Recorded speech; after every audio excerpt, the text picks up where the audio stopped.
Hello. As you may have seen from the other videos in this series, the ET750 has lots of information when it comes to vehicle diagnostics. Well, that's not the only trick up its sleeve, as the information needed to carry out service and maintenance repairs are also included.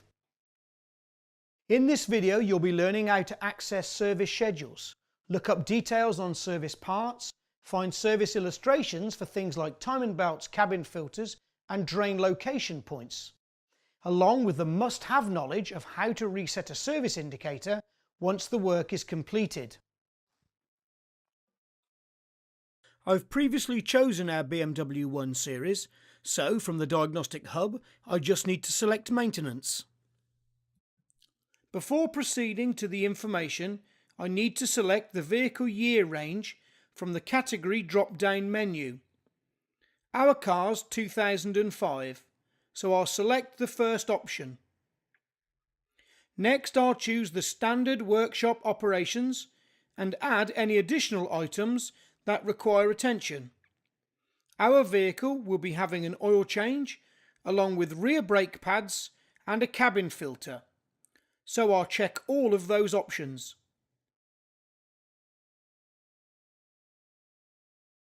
If I select Display Operations, it will now show the steps required to complete the service. With the information entered, you now have a choice of how to proceed. The technician can work through each step and check the box once completed, or the print icon can be selected, the steps printed out for use as a worksheet, which might be an option if the ET750 is shared among garage technicians. Okay, so now you have your service steps. Let's take a look at some other functions within service schedules. Once I've completed a service step, I'll check the box. Where necessary, you may find additional notes, as can be seen here with the parking brake operation.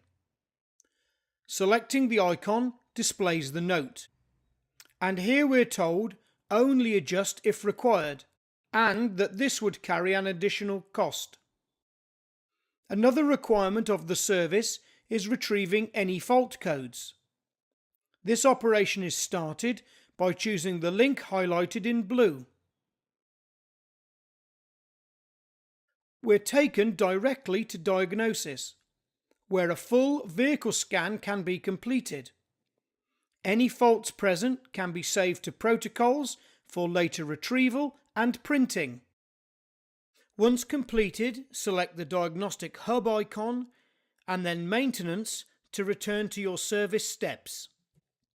As part of this service, I'll also be changing the oil.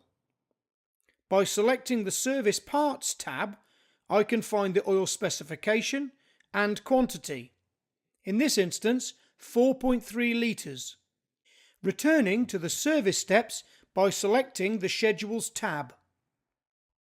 Should it be required, you're able to enter remarks or test values. As part of the procedure, I've measured the rear brake disc thickness, and I'll record my result by placing the cursor in the remarks field, calling up the keyboard and entering my results. In this instance, 10 millimeters.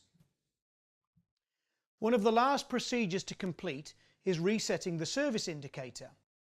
As you may know, BMWs of this year have condition-based servicing, and as this car has gone past its service date, it can only be reset by using a diagnostic tool.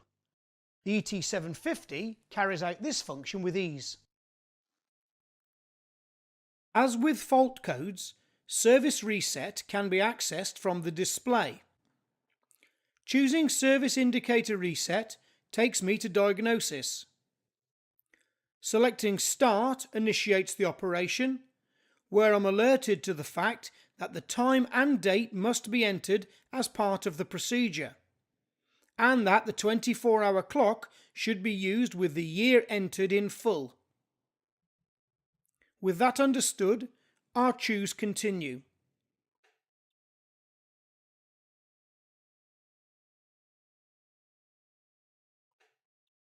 You're now informed that once the data has been reset, it can't be corrected, so we'll have to be careful with data entry. I'll select Continue to move forward. I now have a choice of which service item to reset. I'll select Reset General Inspection and initiate the process with Continue. I'm warned again that once changed, the data can't be corrected. Once understood, choose Continue and then Start to begin the reset. You're now shown the currently stored data. Selecting Proceed to reset the data.